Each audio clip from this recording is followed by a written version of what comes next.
ভৈরবের ট্রাকের ধাক্কায় কর্তব্যরত অবস্থায় হাইওয়ে থানার কনস্টেবল মোহাম্মদ নাজমুল হক মারা গেছেন।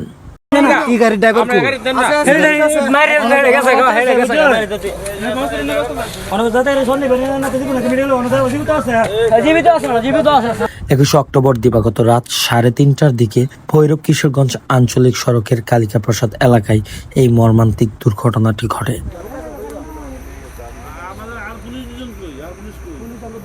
পুলিশ জানান, গভীর রাতে ভৈরব হাইওয়ে থানার এএসআই বিল্লাল হোসেনের নেতৃত্বে কনস্টেবল নাজমুল হক সহ একটি দল ডিউটিতে ছিলেন। এ সময় কালিকা প্রসাদ বাজারের দক্ষিণ পাশের সড়কে ভৈরবগ্রামী লেনের পাশে দাঁড়িয়ে থাকা একটি ট্রাকের চালকের সাথে কথা বলছিলেন তারা। ঠিক সেই সময় ভৈরবগামী দ্রুত ও বেপরোয়া গতিতে আসা অজ্ঞাতনামা আরেকটি ট্রাক সজোরে পুলিশের পিকআপ ভ্যানের ডান পাশে ধাক্কা দেয়।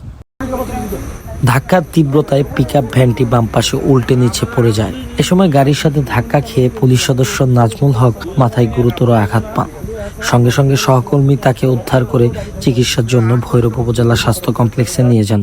সেখানে কর্তব্যরত চিকিৎসক তাকে মৃত ঘোষণা করেন।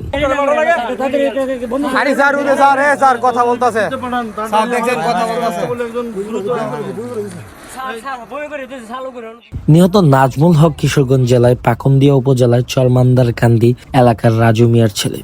ব্যক্তিগত জীবনে তিনি বিবাহিত এবং তার স্ত্রী 2 বছরের একটি ছেলে সন্তানও রয়েছে। তিনি 2024 সালের 4 অক্টোবর ভৈরব হাইওয়ে থানায় যোগদান করেছিলেন।